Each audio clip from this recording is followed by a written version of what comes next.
She's in technology, amazing when it works. Sophie, you have your hand raised. Yeah. John, I didn't know if you were in the room, but Matt texted me a message and I was like, would John send Wendy that message? And then my other thing was that I don't know if you guys saw, but I was in the story on CNN about how the award came back. Yes. We saw that. Yes. Congratulations on that feature and for being such a great spokeswoman. Thank you. We're very proud of you. Thank you. Hey, Marcy. Yes. While we are waiting, just to let you know, members who will not be joining today, JJ Rico, Raina Sims, Mateo Treetop, Eric Jensen, and Kin Counts. Wow. Vacation era. Yeah, and Jason also will not be on the call. Okay. Jason, our staff person. Yes, Yes. yes, yes, yes. Okay, so with that being said, Okay. okay, I'm looking for, All I show is 8 right now. If someone could tell me who the private caller is, can they identify themselves? That is Monica. No, I've got Monica already. Oh, it's, She's got a 623, Monica. yeah, it says, we have 2 guests today. We have Mountain Girl and That's then, me. That's me. oh, that's you. Okay. I'm at home. And then a private, well, then we have a private caller. I don't know who the private caller is, but if you want to say hi, private caller, that'd be great.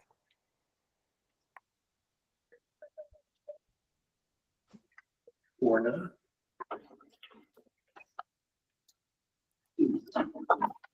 Chat. JC joined us. Okay, well, they won't. 1, 2, 3, 4, 5, 6, 7, 8, 9, 10. We're at 10. Okay, we're not at quorum yet, are we? Oh, no.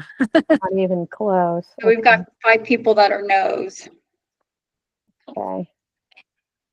All right. We have a number of people who haven't joined yet who did indicate they would be here. Okay, good.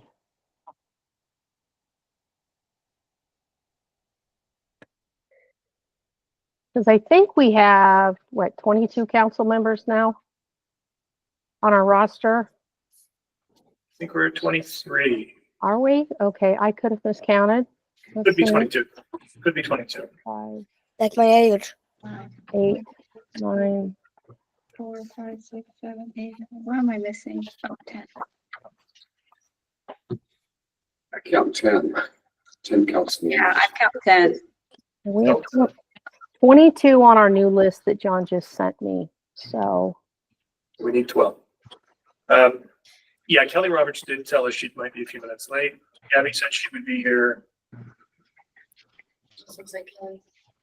That would be Kelly. Yeah, Kelly did say she was going to be a few minutes late. All right, she's here. That's Okay, so 11. Kelly joined. she did? One more. Okay. There's Vanessa. That's full. Vanessa. All right, we have 12. Okay, fantastic. All right, well, we are going to get our meeting started, and let's see, Gabby is with us as well. So, Good morning. Good morning, Gabby. Well, good morning, everybody, and welcome to the Arizona Developmental Disabilities Planning Council full meeting. I'm going to call our meeting to order at 10:06 a.m. on Friday, June 27th, 2025. So before we get started, as a reminder, all public comment and public participation in this meeting must wait until the call to the public. That's item H on our agenda. If you are not a member of the council, please reserve your questions and comments until we reach that point in the meeting. Members of the public may raise concerns or make comments on any issue relevant to the work of the council, but the council and staff can only respond to questions or comments that relate to items listed on the agenda. Thank you. Okay. All right. let's do roll call, please, Marcy, if you would please do that. Sure. Okay. I'm going to start with Melissa. Thank you. Melissa Van Hook, I'm the chair of the council, and I also chair our Meaningful Careers Committee. And I'm the parent to 2 special needs sons. Thank you. Jana. Good morning, Jana Merle, Chair for the Systems Access Committee and parent of an adult son with a developmental disability and Deputy Executive Director at Encircle Families, formerly Raising Special Kids. Thank you, Jana. Mary. Hi, Mary Slaughter. I'm representing a woman who is now 89 years old and who was in the institution, member of the council. Wonderful. Thank you. Leanne.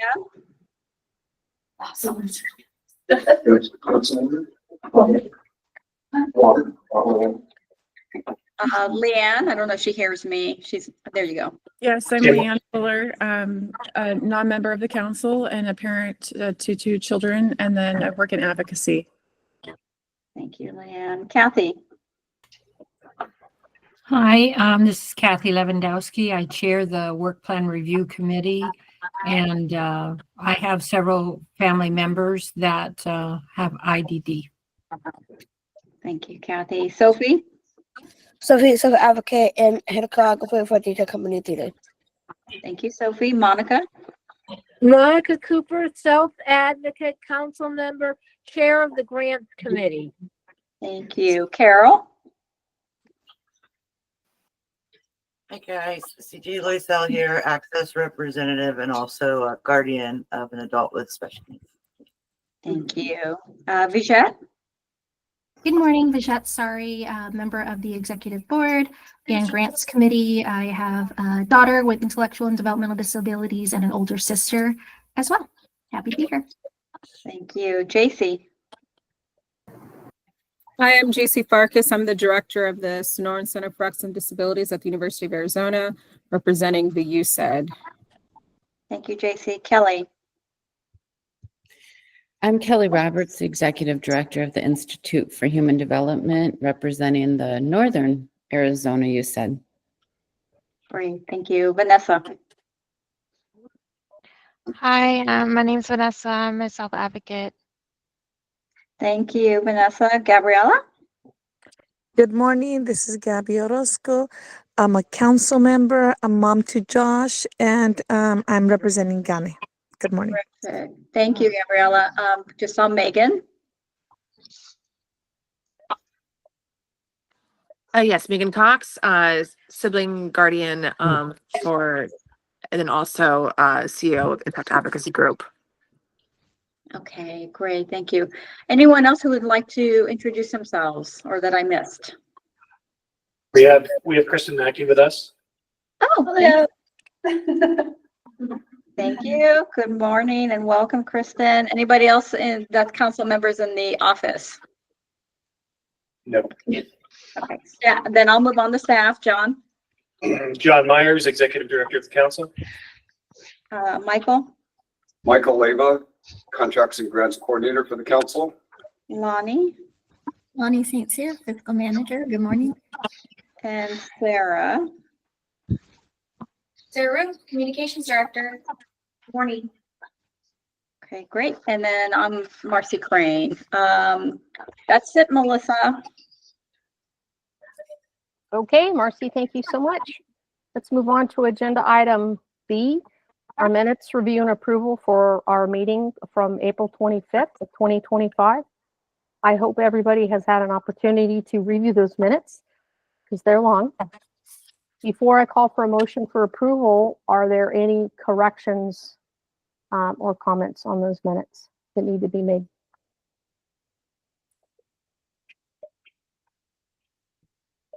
Okay, hearing none, I'm going to call for a motion to approve the minutes as written for our full council meeting for April 25th of 2025. Do I have a motion? Aye. Is that Sophie? Yes.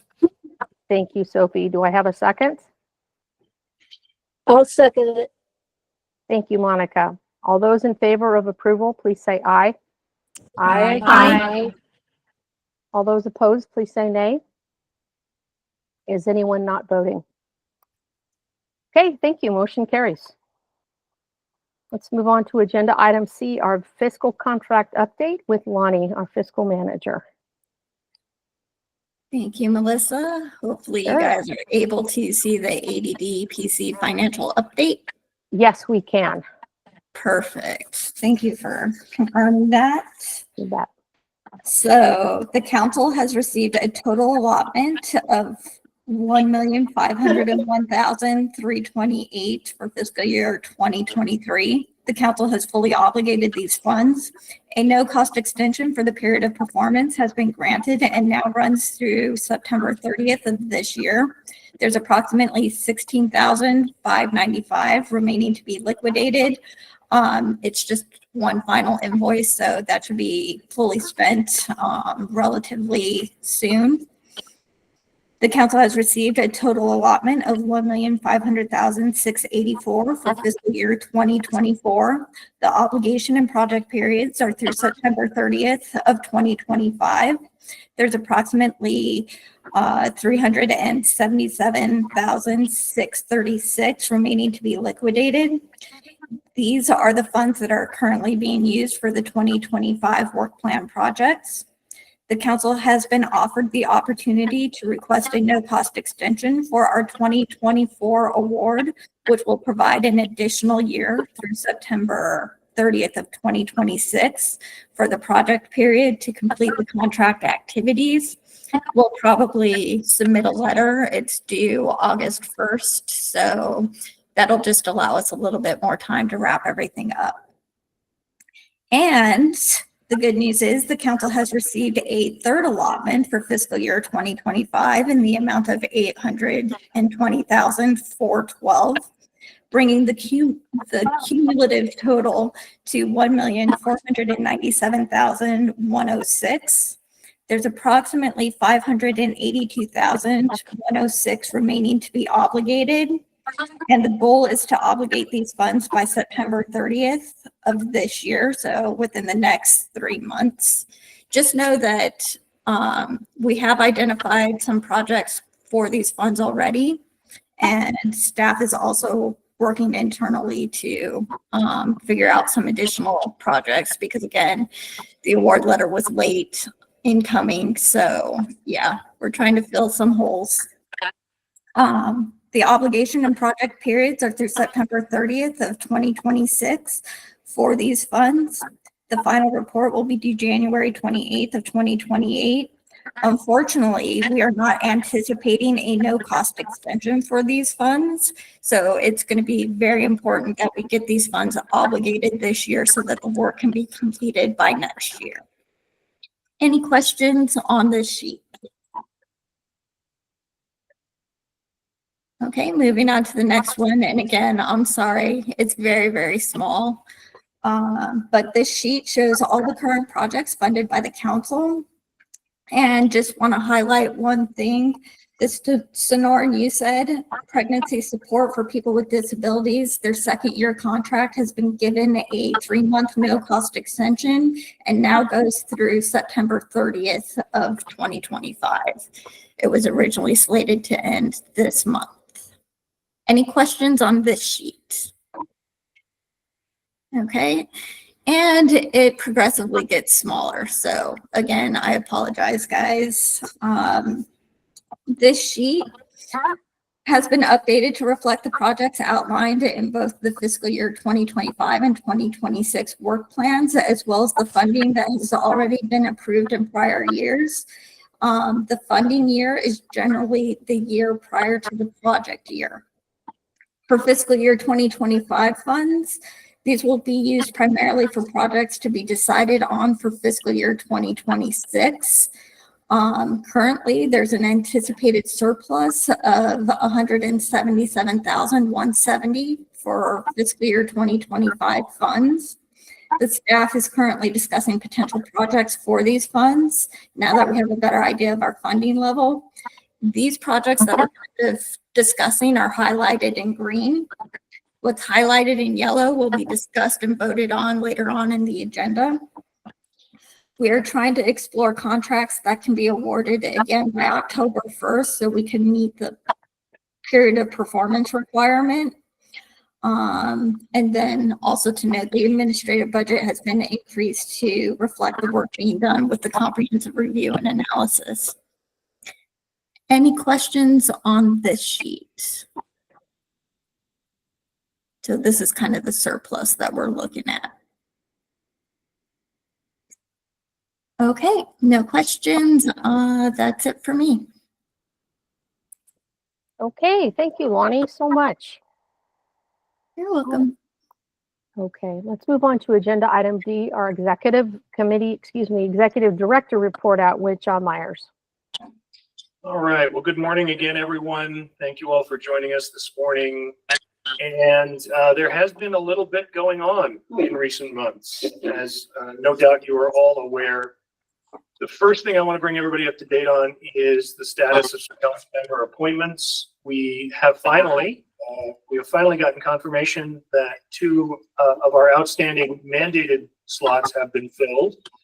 J.C. Farkas from the Sonoran Center for Excellence in Disabilities is formally a member of the council now, and Jeffrey Speeder, who is the Director of Dispute Resolution at the Department of Education and Exceptional Student Services Division, is now our ADE representative. And Jeff indicated he was going to try and make it on the call today, but I'm not sure he was certain he could do so. But if he's not on this meeting, then we'll have a chance to get familiar with him at the September meeting. In any case, it's good to have both of those slots filled. And we are still waiting on a couple of reappointments and appointments. Leanne Fuller, who's on the call, is a nominee. Another gentleman named Justin Harris, who attends these meetings occasionally, he is a nominee. And then we have a couple of council members whose terms expired last fall, and we're still waiting for their reappointments to come through.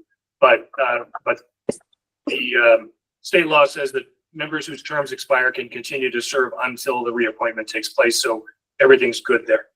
In any case, it's good to have JC and Jeff both formally on the council now.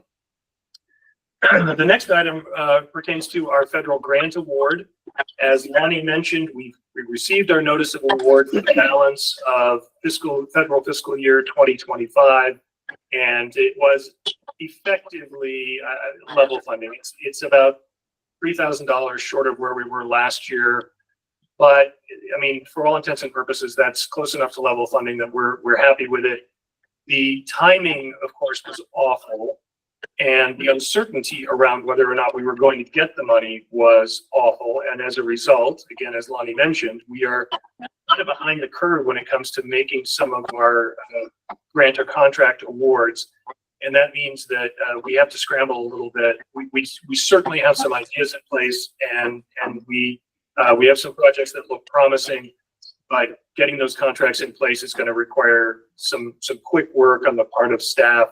So we'll report more on that at the September meeting, but just know that we have the money we need to operate for another year, and we are moving on to the next item. Councils are written into the fiscal year 2026 federal budget. So, or at least at this point. So we're feeling optimistic about that. We do know that things can change. Obviously, things change, in a heartbeat these days. But every indication we've gotten from the folks at the Department of Health and Human Services is that councils are safe, that we can count on the funding being included in the federal budget. And so we are proceeding on that understanding, on that expectation, and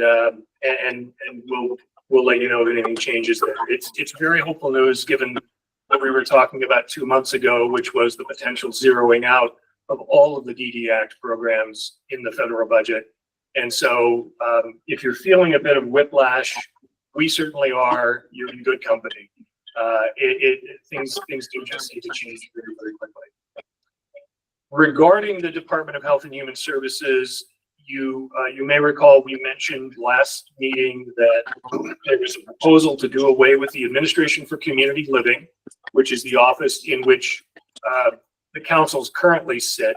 and to merge the programs from ACL into the Administration for Children and Families. Since that meeting, some further changes have been proposed. It's no longer going to be just the Administration for Children and Families. It's now going to be called the Administration for Children, Families, and Community. And there is still a plan to move the councils under that ECFC umbrella. The question is when that will happen, because there is an injunction right now preventing HHS from doing away with ACL. Nobody expects that injunction to hold. Everybody expects HHS to have the authority to do away with ACL and move the programs within their internal structure. So we think it's just a matter of time before that change takes place. We've had a number of conversations with folks from ACL, what is still ACL, but soon will be ACFC. They all expect the change. The transfer is going to take place, and it's just a question of how soon that happens. For all intents and purposes, I don't think it's going to change anything for us. Our program officers are going to stay the same. I was in Washington a couple of weeks ago. Several of us were there as part of the ADDPC conference, and I had a chance to meet with our program officers at HHS. They believe it's all going to go through, but they all still have jobs, and they are all still going to be the people we report to and interact with. So everything seems to be cool on that front. Just going to be a slight change in name. I mentioned our grants and contracts for fiscal year 25, the delay that we're facing, but we do have projects identified, reporting on those, and we will be needing to take some votes on contracts at the September meeting. I'm gonna turn it over to Marcy for just a moment to address one of the contracts, or maybe more. I'll let Marcy. I'll let you just take it and talk more about the status of these awards. Okay, sure. Thank you. So later on in the agenda, we have 3 renewals that Lonnie and I will give a presentation on for review. They've gone through the process of internal review and back and forth with the contractor to ensure everything is clarified for the council members to consider. We are working with one contractor right now to just clarify and ensure that the project can come into compliance for the work that it was funded to do, and it's with the Sonoran USAID. They have a number of contracts with us, but this one in particular, we want to make sure that they are able to respond to a letter of concern that staff had sent to them, and we're optimistic that we'll get a really good proposal back with some changes in their timeline and budget. And then staff will review it and discuss it further with Melissa. So we'll keep all the council members informed of any changes with contracts as they move forward. Obviously, staff reviews everything closely, and we want to make sure that the council members have as much information in front of them in order to make a proper determination. All right. Thank you very much. Moving on to our state plan developments. Locke mentioned that a certain portion of our budget has been allocated to doing the comprehensive review and analysis and ongoing work that needs to be done as part of our 2027 to 2031 state plan. We have moved through one part of the process. I say we, I mean we as staff, but also the Institute for Human Development at NAU, which is contracted with us to undertake this work on our behalf. We have moved through a landscape analysis and literature review and policy review portion. And over the last couple of months, month and a half or so, we've been doing a series of community conversations, which are essentially focus groups or coffee clatches, or however you want to phrase it. But they've been opportunities for us to travel around the state, meet with groups of people in different communities, learn more about their needs, their issues, their challenges, what matters to them with respect to DD services, DD programming, availability of healthcare, employment opportunities, a variety of different topics that we cover in these community conversations. So far, we have been to Payson, Somerton, Lake Havasu City, Flagstaff, Tucson, and Surprise. And we have an upcoming meeting in Tuba City on July 7th. We have a couple of online community conversations also coming up in early July. And following the completion of those, we will be working with IHD, or IHD will actually be developing a report on all of the work done to date. We also have issued a survey, a community survey, to anyone who wishes to take it, to share input on the types of things we've been asking about in the community conversations, but also to elaborate, if they so choose, on any issues that relate to their lives with the people they care for or people they serve. So the process is moving along.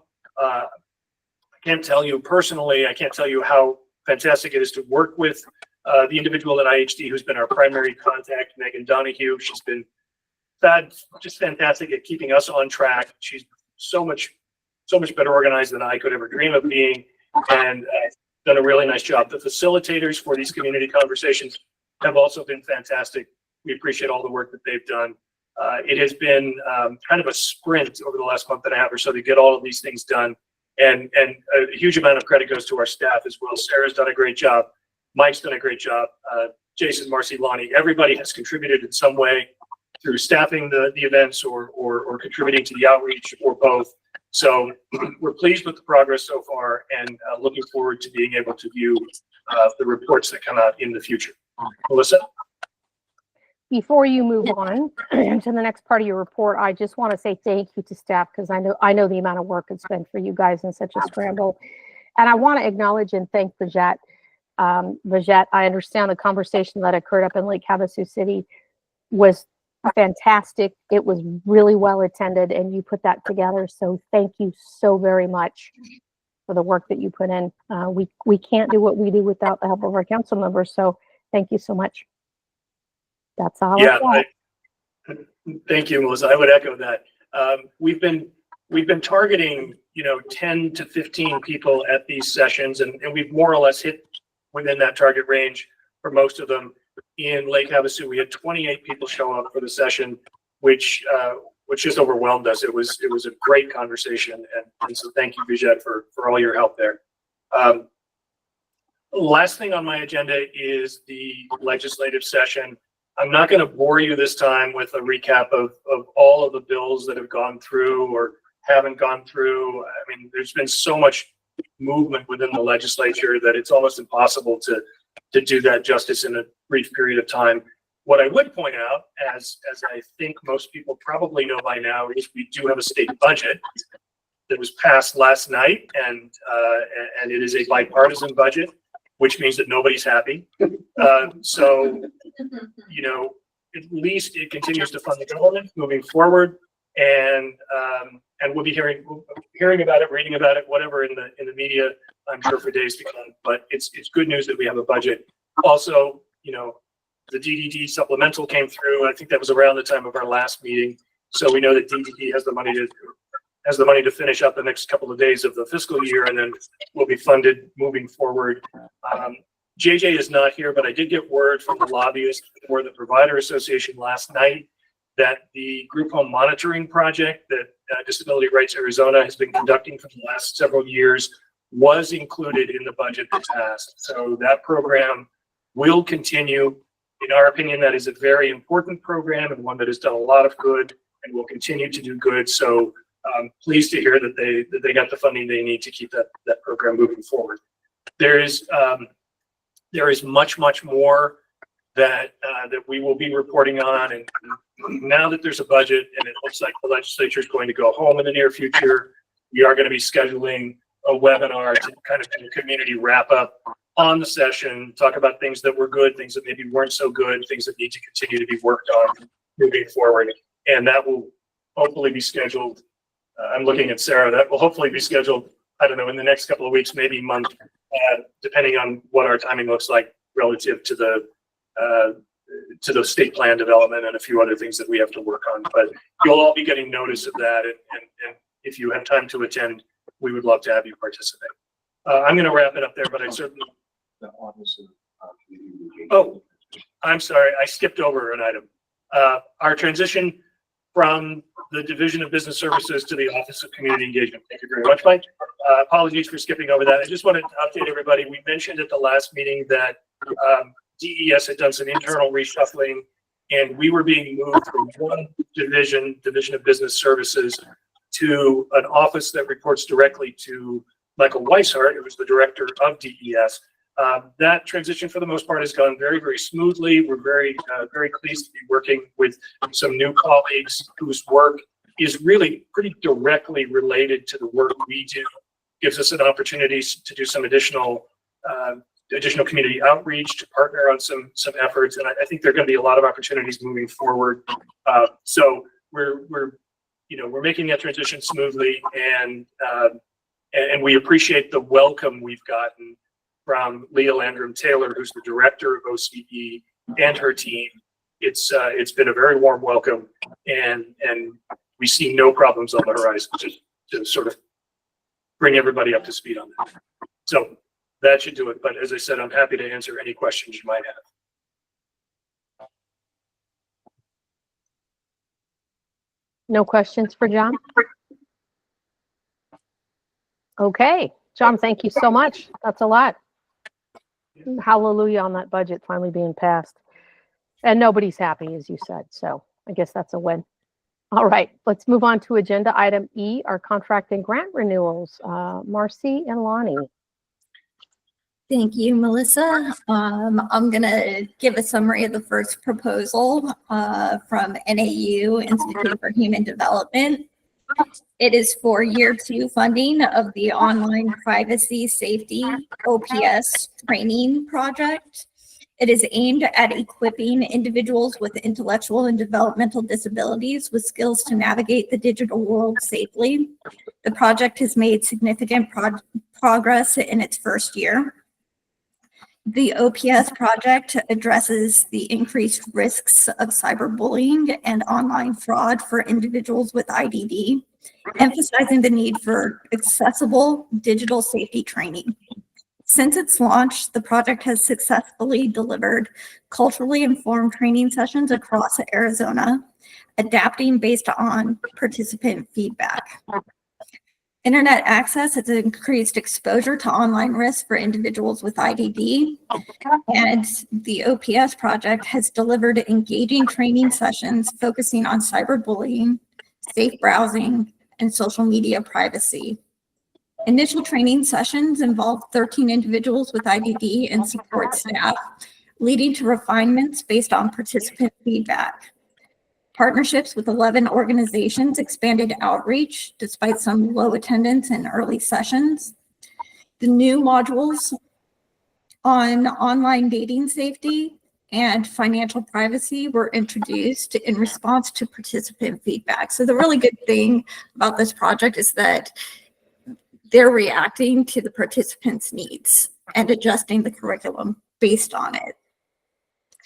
Some of the key activities and achievements in year 1 include conducting multiple training sessions and developing a structured curriculum to enhance digital safety. The project is on track to exceed its original goals for training sessions and participant engagement. The project aims to conduct at least 17 training sessions by the end of the contract period, which is this month. It plans on reaching over 60 individuals with IDD, exceeding the project goal of 7 trainings and 42 participants. So that's really good. The Canvas course shell has been created to centralize training resources. And the final tasks include completing a summative evaluation and drafting a cumulative report. As part of what they plan to do for year 2, the OPS team will implement new activities, including asynchronous training models to enhance accessibility and reach. The project aims for long-term sustainability beyond the council's funding through partnerships and a robust online presence. Synchronous training sessions will continue both in person and virtually, with at least 2 offered in both English and Spanish, as well as American Sign Language if requested. Development of asynchronous open access versions of OPS training is planned to accommodate diverse learning styles. The training will be freely accessible to individuals, families, and organizations, ensuring ongoing support for the IDD community. The project will establish partnerships with community organizations to maintain relevance and usability of the training resources. And the goal is to establish a flexible, lasting resource that allows users to engage with material at their own pace. So they could go back at any point during the training, stop the training, come back, that kind of thing. The OPS team comprises experienced professionals dedicated to delivering high quality training and resources for individuals with IDD. Each member plays a crucial role in the project implementation and evaluation and outreach. And NAU is seeking level funding of $72,124 for year 2 of the online privacy safety training project. And Kelly's kind of heading up that project. So Kelly, if you want to add anything or if there's any questions. You summarized it very well. Thanks, Lanny. Well, thanks for all your work on the project, Kelly. Sounds like it's going really well. Yeah, it's our team, not me so much. Well, the team. Got to give credit where credit's due.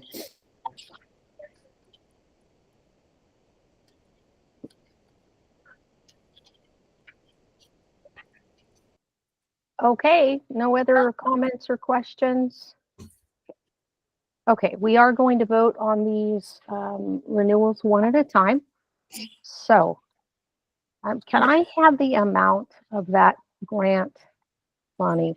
Yes, $72,124. 124. Okay. Well, hearing no more comments and questions, I'm going to call for a motion to approve year 2 of the Online Privacy and Safety OPS from NAU Institute for Human Development in the amount of $72,124. Do I have a motion? So moved. Thank you, Monica. Do I have a second? This is Bajat. I'll second that. Thank you, Bajat. All those in favor of approval, please say aye. Aye. All those opposed, please say nay. And is anyone abstaining? This is Kelly. I'm abstaining. Thank you. Thank you, Kelly. Okay, motion carries. Congratulations. Okay, moving on to the next one. Okay, this is Marcy. I'm going to be covering the last 2 renewals coming in from the ARC of the US, collaborating with the ARC of Arizona. The first one is supported decision making. There is a renewal packet that was with the documents as well as their guide for the train to trainer model. So hopefully some of you guys had a chance to review that information. My summary is going to be an overview of what they've done this past 2 years a little bit, but mostly this past year. They really have done a tremendous job and done really good work. They do collaborate with DRAS, so Disability Rights Arizona. And as many of you have been on the council, you know that support decision making has been funded for a number of years. And then when the legislation passed about a couple years ago, what we asked the ARC to do was really to strengthen the training component and the resource development, and to really make sure that they could do significant outreach around the state now that legislation has passed to ensure that support decision making is considered as an alternative to guardianship. So obviously the main purpose is to educate and communicate with families and stakeholders. This past year, they have prioritized training and resource development and strategic partnerships to increase awareness and accessibility of support decision making across Arizona. When this renewal application was submitted, as of March 30th, they have conducted 14 training presentations in the counties of Coconino, Maricopa, Mojave, Pima, Pinal, Santa Cruz, and Yavapai. This included 6 in-person trainings and 8 online events, and they are not done. They're going to continue with a couple more, or hopefully we'll wrap up with 2 more by the end of this month. So, and also the numbers show that approximately over 2,000 individuals have participated, which includes self-advocates, 90 family members and caregivers, 138 professionals, and then close to 1,800 folks that did not want to self-identify. And that's per their survey information. A big strength of this project this past year, and something that we wanted them to focus on, was to increase partnerships with the health community, health and behavioral health community, as well as continue with state agencies. So they have partnered with ASU and U of A, Phoenix Children's Hospital, DDD, United Healthcare, Mercy Care, Peoria Unified School District, Page Community Center, the City of Goodyear Adaptive Programs, and obviously with Arizona Achieve, which is our self-advocacy statewide coalition. They also work closely with their project advisory committee. And their committee meets on a regular basis and provides oversight and guidance on the project. This includes providing feedback on all training effectiveness and resource materials, ensuring that the progress is aligned with the grant goals.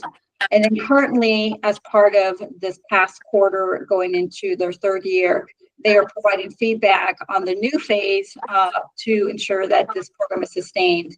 It's the train-to-trainer model that I'll talk a little bit more in just a couple minutes. They are participating in ensuring that they can implement this by participating as a trainer and going through the training and ensuring that they can work out all the different kinks that they know will come up in a model like this. The evaluation, one of the things that we do require with all our grants is to ensure that the program, especially with any type of training, ensures that participants have an increase in knowledge or able to use the information, how they're going to use the information, and then report back. There is an initial survey that is provided to all participants about the training and how well they liked it, materials, usefulness, any feedback provided to them. And the ARC in particular, the ARC of Arizona is really good about making changes based on feedback.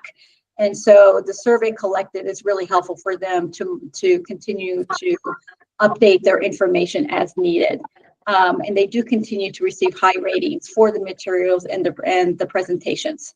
Some families have stated they feel more prepared to implement support decision-making agreement and not go through a guardianship process. Other families appreciate the information and will assess if this is an option for them based on their own child circumstances. And then professionals who attend the training have stated they will include support decision-making as a resource to provide to families and to follow up with some families that they know that would be interested in this.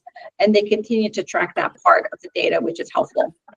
So going into year 3, they are going to continue with 14 training sessions at a minimum. So basically 8 online and 6 in-person trainings around the state, trying to hit some of the other rural and tribal communities that they have not had a chance to do.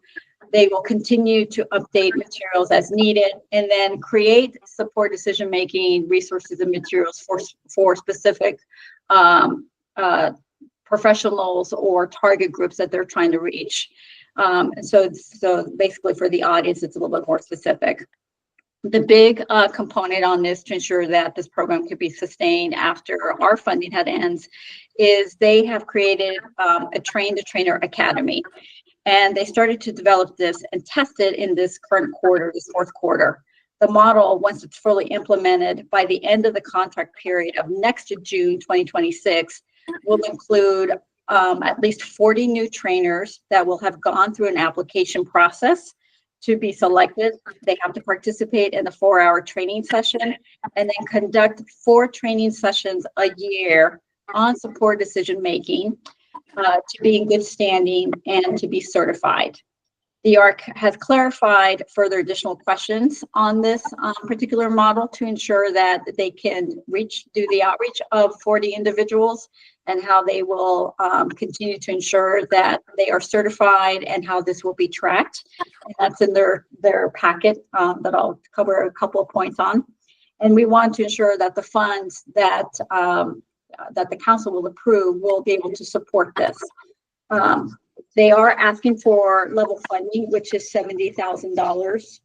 And let me just highlight a couple of things from the last clarification that came in. I don't know, I want to say on Tuesday. I think it was Tuesday. It's kind of running into a long week. So because train-the-trainer models are really hands-on, I really appreciated their time in clarifying this. We asked them how, based on feedback from the executive committee and from staff in reviewing this application in the last 2 months, we wanted to know how they would motivate trainers to continue to be a part of this program, because we do know that trainers can fall through the cracks and have busy lives, have work, have family commitments. To do 4 trainings per year, what does that look like? How do you monitor? How do you motivate them, and so forth? What they came back and said is that obviously they acknowledge that and recognize that. They hope to take a supportive role and be flexible with everyone's schedule. They want to provide regular updates and ongoing access to materials for them, peer connection opportunities to help them feel supported and equipped. And this includes optional quarterly check-ins and communication that reinforces their value in this model program to continue and to fulfill the broader effort of making sure that the word goes out about support decision-making. They also offer in terms of how trainers can meet on the annual requirement. For example, they said that they can co-present with others and deliver shorter focus modules based on the audience's needs, which is really good. Virtual training options are encouraged instead of having to be on the road 4 times a year. So particularly if someone is coming from a rural county, for example, perhaps they know folks that they can reach out in some of the rural areas and even some of the other counties that perhaps are next to them, which is really good. And so they're intentional about it. They're going to be realistic about it and continue to follow up with each of the trainers to figure out how to support them and how to make sure that their schedule is flexible. And then we wanted to address with them in terms of how the trainers, if they don't consistently comply with the training sessions, how the trainers would be addressed, how they would go forward in addressing this issue. They do want them to remain in good standing. Obviously they go through 4 hours of training. They're going to be certified. They go through an application process to make sure they fit. And so what they stated is that they will obviously follow back with any relevant feedback. Trainers also have to make sure that any updates that they need to the curriculum and that they remain engaged, that they communicate everything back to the ARC of Arizona. They want to make sure that their certification doesn't lapse, but they understand that some folks obviously will not be able to continue this program. So they'll be notified of the reason and must retake the Train to Trainer Academy when they are ready to participate again, and obviously pass an exam once again in order to be recertified. They want to ensure this process happens because they want to ensure consistency and accountability while offering the path for them to re-engage. So we understand that from the perspective that people obviously will come in and drop out and perhaps say, hey, I've got too much going on and I'll join you guys next year. But obviously things may change, informational packets may change, and so they want to be able to recertify them by having them participate in the academy again. Now, whether they make that a brief academy, whether they go through the full 4 hours, we'll leave that up to the ARC to do, but they're going to be cognizant of that. And then the last thing that we wanted them to consider is how they would identify groups and or organizations to help maintain the numbers needed to implement this model to be successful, and how they're going to, what strategies to reach out to different organizations, to find trainers. That's a big number, 40. And what they plan to do is really kick it off this fall. And then by the end of April, which is going to fall into April, May, and June, the last quarter, they want to have all 40 trainers by then really participating in this model. And so they're going to work and partner with professionals who are already responsible for training others in the organization. This includes trainers in special education, DDD provider agencies, folk rehab, hospitals, or other health plan staff who train caseworkers. They've already trained caseworkers from Mercy Care, Banner Health, United Healthcare on support decision-making, and they're encouraging these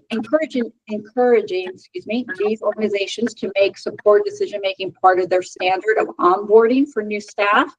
And during these training sessions, they have begun to announce their pilot train-the-trainer project to get more people engaged and excited about participating on this. They also plan to expand their network, especially in rural and tribal communities, that they will work with the Department of Education to target outreach to special ed directors in rural districts. Their message will highlight how the training can help their staff support families and future planning and ensure they know about the alternatives to guardianship. They also will customize marketing materials to show how the training meets their responsibilities in educating families on all available options for them. So we appreciated that feedback. I think that was very helpful to understand how they will move forward.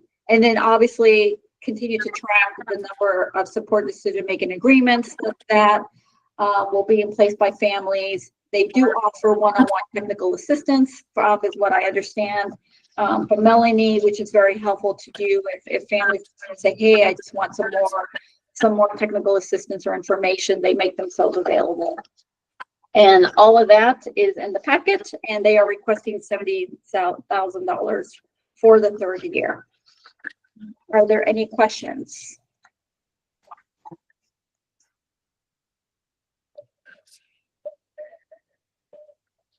No questions, but I do have a comment. First of all, thank you so much, Marcy, for getting clarification. I know that you have so much on your plate, but thank you, that helps. Sustainability is so often something that we worry about once project funding goes on, excuse me, it discontinues. So I don't know about you guys, but I'm kind of excited that they have a plan for that, that they're expanding and that they're pulling so many diverse agencies and then private people in. So I'm hopeful that it will grow. Mary, go right ahead. One of the things that I was thinking of is that I hope it can move beyond just a disability community. Like the outreach that you've got is really inclusive of a lot of disability communities and special education, all sorts of stuff. But one of the things I'm thinking about also is how it might apply to, let's say, my experience has been somebody is a part of a church organization and they're included in the community and all sorts of stuff. Somebody, maybe just a regular person that goes to that church, really likes this person that has IDD. And they think that they aren't equipped to really be a friend because you've got to go through all these different things to learn how to do it right. And if there's an application for some of this stuff for people, regular people out there that want to be a friend and do the right thing with somebody, but they don't think they know how, this could maybe apply to that. And I don't think we have stuff like that in general. So that's just my only comment. I think this could fit into something like that long range. So that's my only comment. Thank you. I think that's a great comment. Yeah, I don't know. I don't know, Marcy, if you take feedback or not. To our guys. Notes. Thank you very much. Like, sorry, not telling you how to do your job, ma'am. Yes, Gabby. Oh, Gabby says that's a wonderful idea. Our church would like to be a part of it. So please add that to your notes too, Marcy. I will. Thank you so much. Yeah, I'm excited to see so much movement in this area. All right. Leanne says there's a resource I'll share during public comment. Fantastic. Thank you so much. Okay. Yes, see, so needed. All right. Our dollars hard at work. All right. If there is no further comment or questions on this, I am going to call for a motion to approve year 3 of the Arizona Supported Decision-Making Training, the ARC of the U.S. and the ARC of Arizona, in the amount of $70,000. I'll make that motion, Mary. Thank you, Mary. Do I have a second? Second, Sophie. Thank you, Sophie. All those in favor of approval, please say aye. Aye. Aye. All those opposed, please say nay. Is anyone not voting? Okay, motion carries. Thank you. And I just have to say before you move on, CJ, your baby is so cute. just a little ray of sunshine in all of our fiscal stuff this morning. So thank you so much. Okay. All right, Marcy. Carry Yes. on. No, it's all good. We like kiddos. That's good. That's good. That's good. That's good. We need positive things going on today. Okay. So the next one is going to be again with the ARC of the U.S. Funding with the ARC of Arizona, and this one, remember, is primarily a pass-through with the ARC of Tempe for Arizona Achieve, which is the statewide self-advocacy project. They are requesting level funding at 60,000. If not, it is 60,000 for this third year funding. So my overview of this program, we've all been really excited. This past year, we've met a number of times. We work very closely with them and Ryan Berry, who is currently the person overseeing the program, but probably his last day is today, if not this weekend. He is moving on. So here we go with this mandate. So just as a background with this, every council is required to fund self-advocacy as a mandate under the DD Act. And I am pleased to report that Arizona Achieve has met the requirements under the mandate, and it continues to grow the self-advocacy movement in Arizona. There are some parts of it, the requirements for the councils to ensure that self-advocacy is fulfilled as a leading group of self-advocates that meet regularly, self-led by them, and they participate in leadership development activities and identify any areas that they are concerned about and how they can speak up and address in their communities. This is accomplished and it continues with Arizona Achieve, which is the statewide self-advocacy group that meets monthly online and with key staff with the ARC of Tempe, as well as staff, ADDPC staff participates in those meetings. Each of the activities are coordinated with the ARC of Tempe, and there are somewhere between 14 to 26 self-advocates that frequently participate. The number of them ranges as high as 52, and then somewhere as low in the teen range. So they have a number of folks participating. The second mandate of this under the DD Act is to provide opportunities for self-advocates to participate on cross-disability coalitions or advisory boards. In the previous year, they had 7 self-advocates who indicated they are active on some type of community board. This past year, they've increased that number to 14, which means they're on a board outside of Arizona Achieve. So they're doing something in their own community, participating, which is really good to hear. And then the third mandate is to develop a leadership training program for self-advocates. This was finalized in their second year of the project. Now having materials online, they're going to be translated onto Spanish, and they're going to create videos of these trainings in this current year going forward. It is self-paced so that self-advocates can do any number of training topics that they are interested in doing.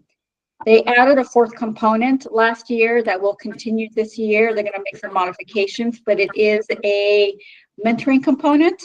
And what they want to do in the third year is continue with 4 matches made throughout the year. And so they will be overseeing that. That is not a mandate, but something they feel that was important to add. Several program and project clarifications were asked in their renewal application to ensure that they are clear on how they will proceed in the third year. First off, I know they're not here on the call, but I think it's very important to really be appreciative of Ryan Berry for his dedication and enthusiasm he had with developing Arizona Achieve from scratch. Really was from scratch, and really appreciate his team and all of his thoughtfulness in this. He leaves this project at the end of this month to attend Yale Law School, and obviously we all wish him the best. He has been busy training the new person that will take his job over, who is Becky Hill. I met Becky about 2 weeks ago, and she's excited to take on this challenge and will be a good fit. She is a mom of a girl named, I think it's, I don't know if it's Becky. What's her daughter's name? Well, I spaced me out, but she is so excited to take this on. She's on the sport decision-making community board, and so she really has a good grasp of what is going on in Arizona.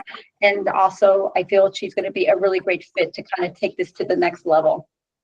All the mandates will continue, but some new areas will be addressed in their third year. So some of those areas include partnering and having more of an emphasis with tribal communities to include the Navajo Nation, Gila River Tribe, San Carlos Apache Tribe, and Tohono O'odham.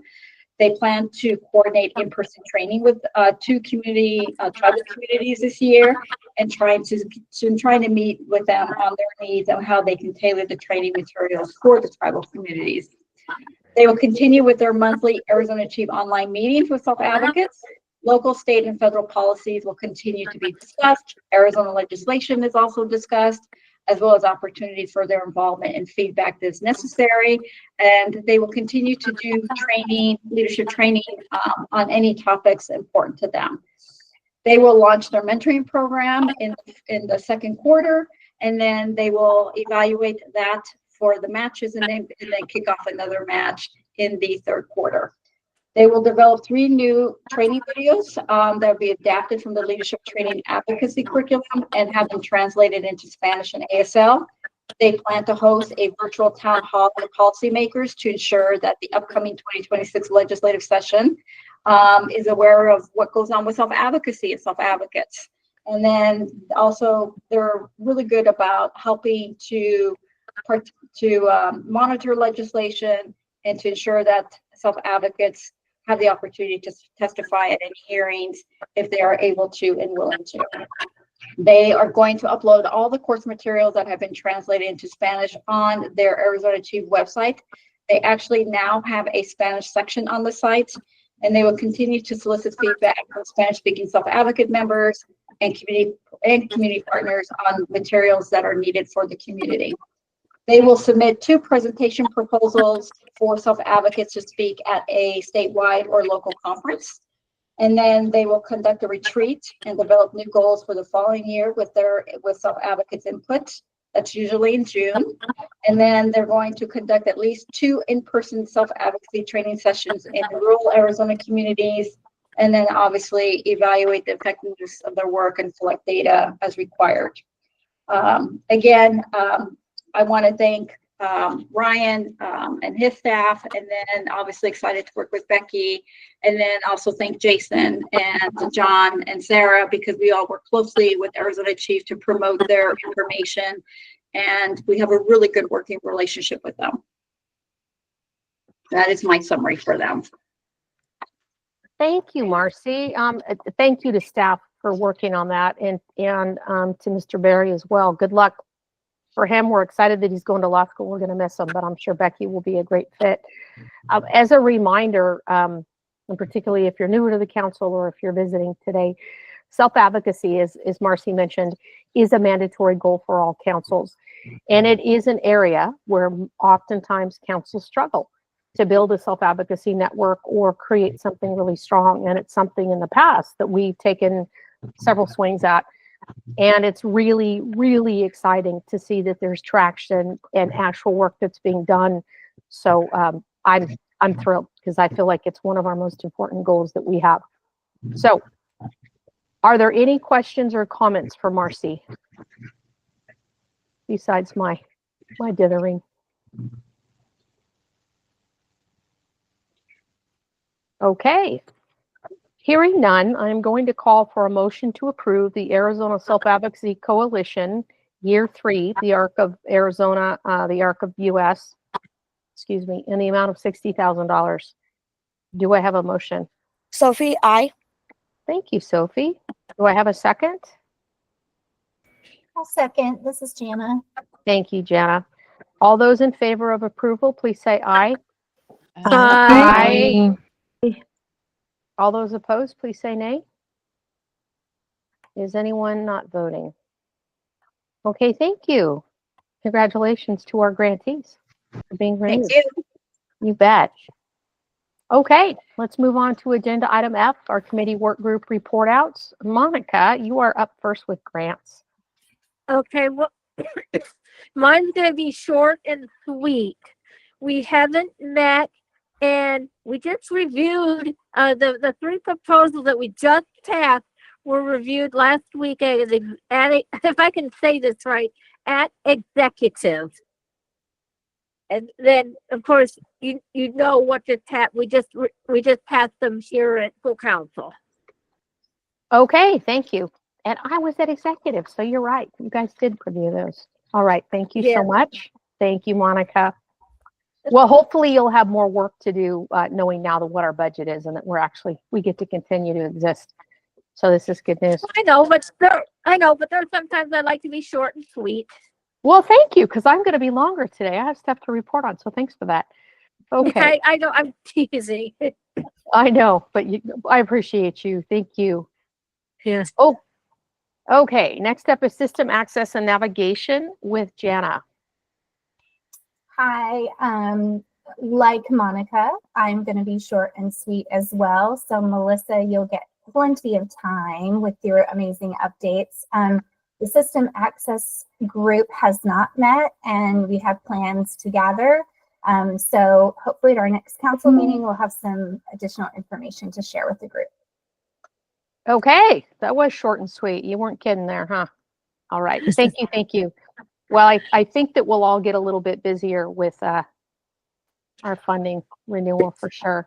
So I am going to be a little bit longer because I have a really exciting project that I want to share with you guys today.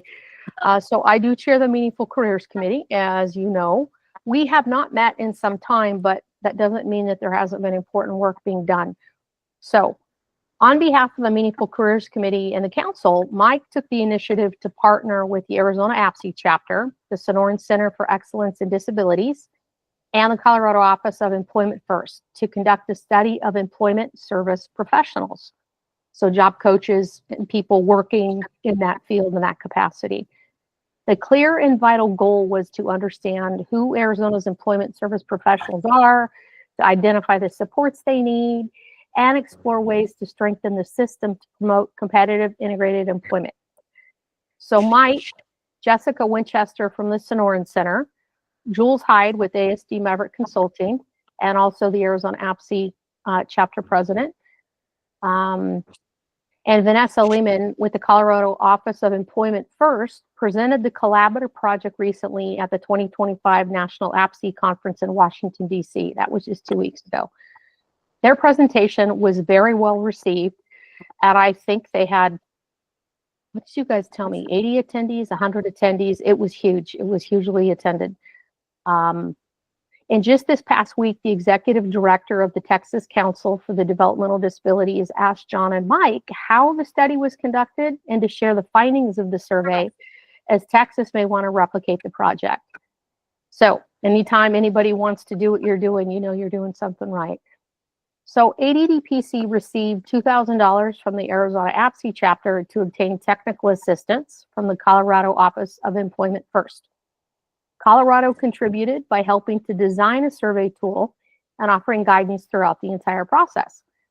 The Sonoran Center supported the project by providing access to their Qualtrics platform and distributed the survey to employment service providers through multiple channels, including direct emails, social media, newsletters, and provider networks. The Sonoran Center also compiled and produced a report summarizing the survey findings. So the survey was released November 1st of 2024 and closed December 31st of 2024. Out of 303 survey submissions, 242 were validated and analyzed. For the first time, Arizona has a baseline of employment service professionals. Kind of exciting. We found 7 things and then key findings, but here's the 7. Number 1, 86% of employment service providers have 1 to 3 years of employment experience. Number 2, 48% hold a bachelor's degree. Number 3, 79% identify as female. Number 4, the employment service providers are relatively young, 25 to 34 years of age. Number 5, 80% are white or Caucasian, and 19% are Hispanic or Latino. Number 6, 84% provide services outside of the Phoenix and Tucson metro areas.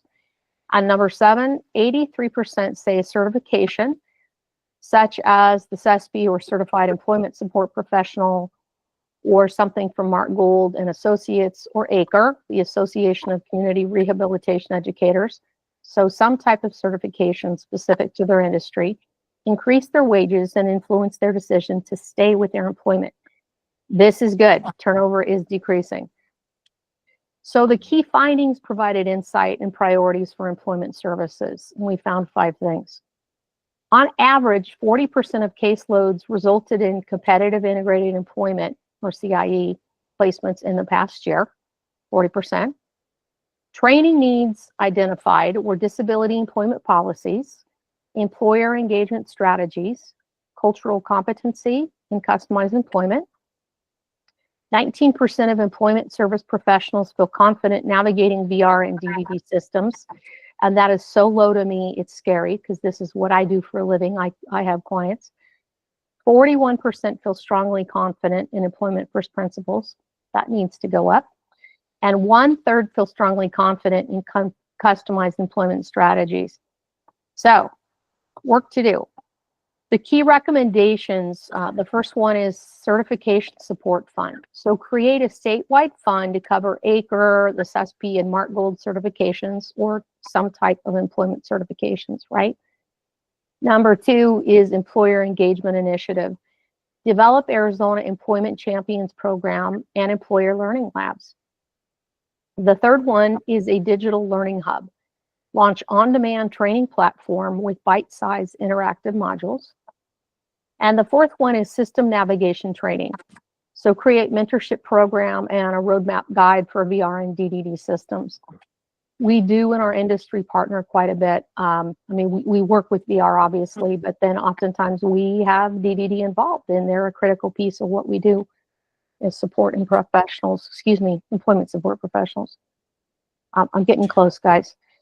So additional recommendations were identified and the partners are working on the next steps to put the recommendations into action. So just as a note, the APC Direct Employment Service Professionals, or DESP project, is an activity that was included in the Meaningful Careers work plan. So Mike will continue to work with the APC chapter of Arizona under Jules Hyde's leadership and the Sonoran Center with Jessica Winchester to achieve meaningful outcomes. So I want to acknowledge the council for taking this initiative and working with our fantastic partners to explore ways to improve employment outcomes for individuals with disabilities. And I really want to thank you, Mike, because had you not taken it on yourself to reach out to Colorado and do some deep diving, this wouldn't have happened. I know you had a lot of other people that worked in conjunction, but you got the ball rolling. So thank you. So on a personal note, I had the privilege to attend this year's National APC Conference in DC a couple weeks ago. It provided valuable opportunities to connect and to learn and to contribute to the advancement of inclusive workplaces. It offered a lot of top-tier training. In fact, it was one of the best conferences I've been to in quite a while on a national level. Great education, networking, and collaboration, and gave me a renewed purpose and inspiration. And 25 other people from Arizona attended the conference.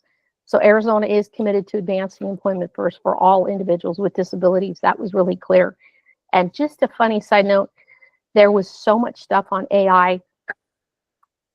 It was interesting how that's being used and in a good way, not in the scary way that we think of. So I think that we need to think outside the box on how we can help support people.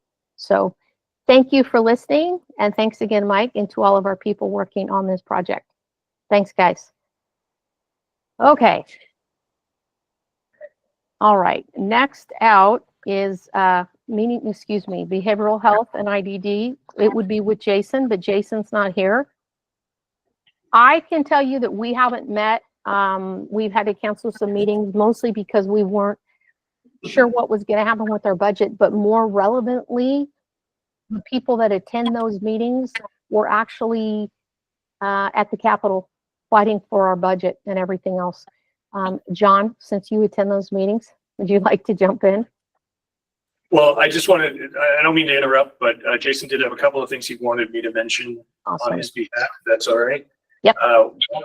Okay. One is that the committee is continuing to look at ways to create resources for individuals with mental health issues, as well as addressing the need for disabled individuals to have better access to medical care across the board, behavioral or otherwise.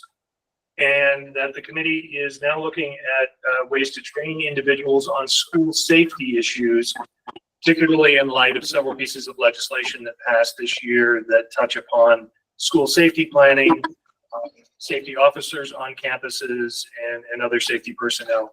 So there's a need to make sure that those individuals who are either engaged in the planning process or who are providing a safety function on campuses understand the needs of students with disabilities and can appropriately address those needs. So that's all. Thank you for adding that. I appreciate that. Yeah, thank you very much. Okay. All right, and a report out from our very last work plan, or work committee, sorry, our work plan review with Kathy Lewandowski, the chair for that committee. Thank you. Our work plan review committee hasn't met, and in light of all the upheaval that's been going on with budgets and whether we're going to stay in business or not, kind of impacted us for a while. But I'm glad to say that now that we know we're not, ADDPC is not going anywhere anytime soon, we're back to our committee, and we will be meeting as soon as we can. I did want to talk about what the review committee's purpose is. You know, we established it in 2023 to assist council staff with the development, review, and evaluation of our organization's annual work plan. And this work plan is due every August 15th to the Administration for Community Living, ACL. And our committee is to provide oversight of the work plan as an accountability piece for the council. Members that are part of this committee offer insight regarding appropriate and effective projects to be undertaken by staff or grant-funded organizations, as well as analyzing progress toward completion of established activities, objectives, and goals. Right now, current committee members is myself as the chair, Bianca Demera, Melissa Van Hook is there, Monica Cooper, and Megan Cox. And we are going to be busy. Some of us are on the state plan development committee, and that will be part of our review as the work plan committee, which will help us with getting the annual plan for, I think, 26, 27. The state plan is for 5 years, 27 to 31. And we will participate in budget reviews and collaborate with staff to identify changes to future work plans that should be recommended to the full council for approval. So we are doing this work ahead of the entire council just to help streamline things and to make it easier for the council to then understand and vote on the activities of the work plan. Any questions?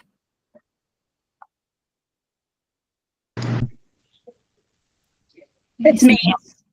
Go ahead.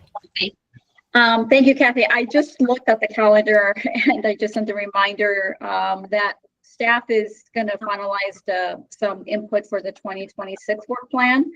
We're meeting on Monday. We started working on it. We started working on it a couple of weeks ago, but with all the forums, we had to make that a priority to kind of make sure that we're working on the surveys and the forums and everything else. But we should be finalizing the draft for the work plan committee. Hopefully sometime next month we could get a meeting scheduled for you guys to have a review of what will be submitted in August. And we're waiting for feedback from the feds on how they want councils to submit everything. But we want to have everything ready to go when they do notify councils of how they want information submitted. And did the forms change or did they stay the same, Monica? I mean, yeah, not Monica. Sorry. I don't know. No, you mean the forms for what we submit to the feds, or the form Yes. of what we don't know what they're going to come back with a template. So hopefully not. Okay. So I mean, right now, what we have submitted in the past is updates to the activities. We don't make any changes to the goals. We don't make any changes to the objectives.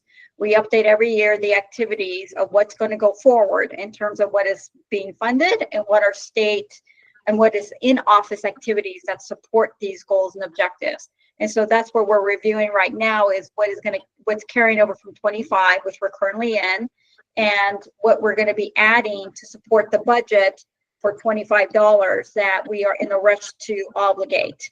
So hopefully on Monday, we'll be able to finalize what 26 looks like as a draft to present to your committee. Okay.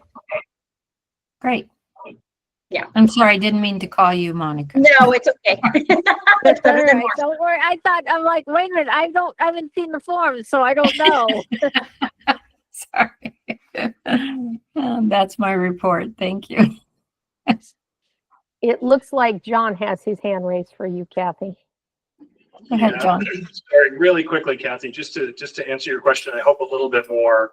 What we've been hearing from ACL lately is that they want to simplify as much as possible. And this is true of our PPR form that we're going to have to fill out at the end of the year. And they tell us this is going to be true of our annual plan and 5-year plan submissions. They are trying to streamline the process for themselves as well as for us.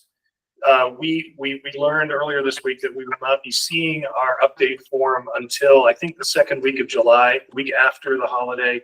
So we don't know yet what it's going to look like, but they are trying to reinforce to us that they want to make everything simpler and more streamlined and hopefully a little less cumbersome for us. But we'll make sure that it's shared with you and with the committee as soon as we see what that's going to look like. Okay, that sounds good. Was that a request from all the councils that they thought it was just too cumbersome, the report? I would say this is, and Marcy and Lonnie and Mike probably know better than I do. This seems to be a resounding request from councils all across the country. Our PPR is really just a burden the way it's structured, and they tell us that it's going to be a little easier this year. The other reports, they ask for a lot of kind of extraneous information that, you know, it's relevant to what we do, but sometimes it's not necessarily relevant to submitting an annual plan. So we're hopeful that this is just going to be a little more to the point and a little less labor for all of us. Okay, well, good. Well, I look forward to us meeting on it. We have to get that scheduled as soon as we can, though. Thank you. Anyone else have questions?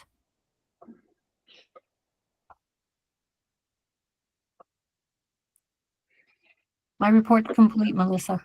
Thank you, Kathy. I'm anxious to see that form too. Probably not as much as our council staff, but yeah. Let's hope it's a little better. Thank you so very much. Okay, moving on to agenda item G, announcements. Do any council members or staff have any announcements they would like to share? Yes, John. I do have one quick one, and many thanks to Kristen Mackey for you know, correcting me and keeping me on the rails. I mentioned earlier that we have a state budget. In fact, we don't have a state budget. We have a budget approved by the House that went back to the Senate this morning for consideration. In all likelihood, it is going to pass without any further revisions, but I wanted to be clear, it has not been signed by the governor yet. It hasn't even landed on our desk yet, so we're still in that process. But the indication seemed to be that it's going to be on their desk today. So I wanted to just clarify that. Thank you, Chris. Thanks, Chris. And it is kind of important, but thank you. Let's fingers crossed, right?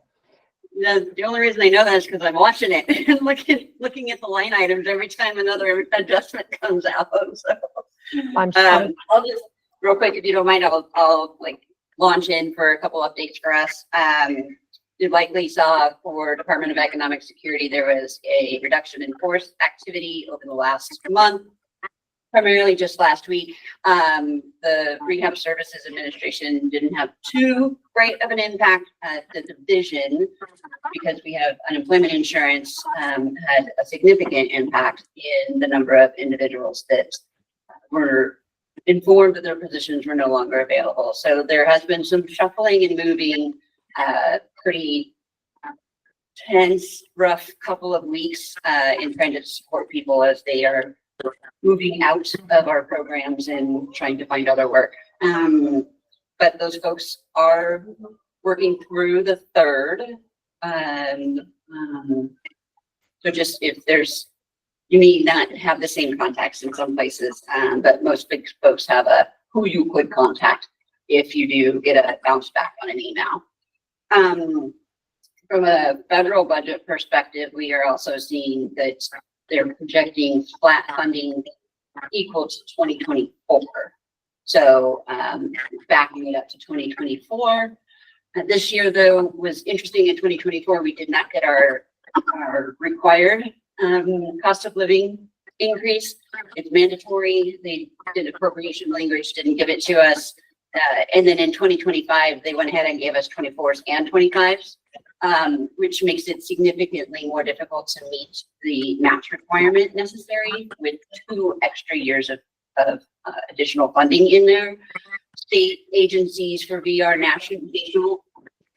nationwide are struggling with that. So it's not like they will be able to hold on a full federal award because of the additional non-federal match requirements that are going to be necessary. But the federal RSA is still continuing to look at how they might be able to adjust some appropriation language to keep those dollars still with VR. So still a lot kind of going on in terms of what might actually happen with those dollars in grants. And then exciting news, we have been building a new case management system for close to 27 months. And we plan to launch July 1st. So, you know, any new system's not always real pretty. There's things that are probably not going to work well. But we have asked our team members to plan for the 1st through about the 15th or the 11th, just to be in the system, learning it, working it, adjusting, getting new authorizations out. So less in terms of patient or client meetings and more in the system. So just wanted to give people a heads up that we will have a new system for both the VR system and the independent living older building. Then we move on to doing our enhancements for it. We'll just move right into continuing to improve that system. So You can get on. we have streamlined a ton of information. So the intent is that the clients won't see like the system in itself, but the reduction of the paperwork and the extra things that have to be entered. So we are anticipating that will move things faster through the system. So yes, I do think that there will be a significant improvement in the efficiency of what's out now right now. I have a I'm a little nervous for DES people. We like just went through a launch of a new time card system that was atrocious. It was terrible. And so now like following on the heels of that, I was like, oh my gosh, guys, do we know, like, have we planned for this? Have we planned for that? What about this? So we're keeping our fingers crossed, and 7-1 will be the true test of it. I have a question for you, Kristen, because I'm familiar with all that's going on from my perspective. 2 things. Because I know one of the big concerns with vendors is the timeliness of getting reports processed for payment. So do you think that this new system will expedite that on the RSA side? And then number 2, are you guys moving to direct deposit sometime? And in particularly direct deposit for knowledge services, who does direct deposit for vendors? Yes. For the direct deposit, that's an easier one for me to answer. The intent was to do that at Go Live. They were not able to get the APIs and the technology to talk well with each other prior to Go Live. That is it's on the docket though to happen. So it is planned. I don't know exactly when that will get implemented, but it is on a higher priority for post Go Live to get that done. In terms of the processing of reports, those still will go to AIB or to Knowledge Services. Knowledge Services still will be doing the checks to make sure that the reports are filled out correctly before the reports get sent to get uploaded and then the payment to be made. So I don't know that there will be a significant change there as we are still needing to do our audit processing and checking to make sure that we have the right information for the charges, to confirm the charges. We went from a relatively large percentage of charges that were paid that didn't have supporting documentation down to a 0.02%. So that in and of itself was significant. And the federal government was very happy to see that we had made some adjustments to make sure that our supporting documentation was in alignment with the actual funds we're paying out. That makes sense. It is pretty important. I get it.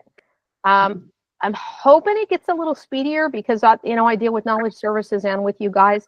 Knowledge services is usually pretty good at staying within their contract deadlines that they've got to do for processing and for payment from the vendor perspective. Where it gets lost in the black hole is once they send it on to AIB and then it needs to be signed by the counselor. And because I can track on my side where it's at from knowledge services, but I know a lot of vendors have frustration that once it goes over to your side, it can take anywhere from 32 days to 90 days. And we're like, where does it go in the black hole? So I'm not sure. And I don't know what that is. I don't know if it's that it takes the VRCs or the counselors longer to get to the task or what, but it's something to consider because it's definitely a hindrance for vendors. For sure. For sure. One of the challenges of the current system is we were not able to track the tasks very well. And so we did ask for the ability to track those tasks by person. So we are hopeful that that will show up on a dashboard somewhere as a widget that will be able to kind of manage who gets those tasks and when. So we have put in standard work in terms of how many days they have to do the thing when they get it. We just didn't have a great way to track that in terms of an electronic system. It was really a manual tracking. But good for you I appreciate you sharing so that I can look and make sure in terms of the aging list for MSP where we're out there. Okay. Well, thank you for sharing that. That's exciting. Those are some really exciting and necessary changes. So thank you. Thank you very much. Okay. Does anybody else, council or staff, have any announcements that they would like to make? Okay.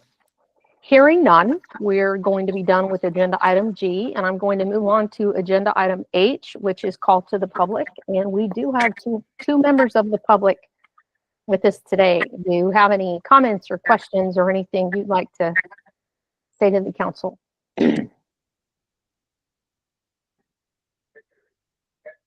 And Leanne, if you're still here, I don't know if you're still on our call or not. You had mentioned maybe wanting to share.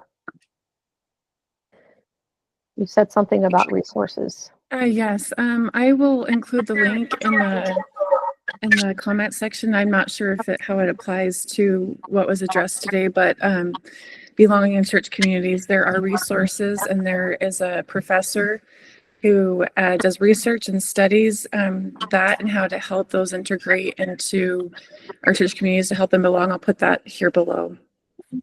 Thank you. Thank you. Thank you. Okay. Anybody else? Okay. All right. Well, hearing no other comments or questions for us, I'm going to move to agenda item H and adjourn. Everybody have a fabulous weekend. Thank you, Leanne. I see the link that you posted in there. I'm calling this meeting to adjournment at 11:35 a.m. Thank you, everybody.